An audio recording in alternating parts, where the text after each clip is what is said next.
So I'm going to talk you through the Block Scribe. This is CNC cut from aluminium and then anodised. So put your pencil in here, and it's got an internal thread. So you wind any standard hexagonal pencil in and it'll hold it nice and tight in place. So it's got these dimensions on the back.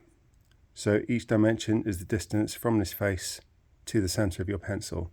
So that means if you want to do an 18mm scribe there, hold 18mm against the face, and there you go, nice 18mm scribe. Exactly the same, 9mm,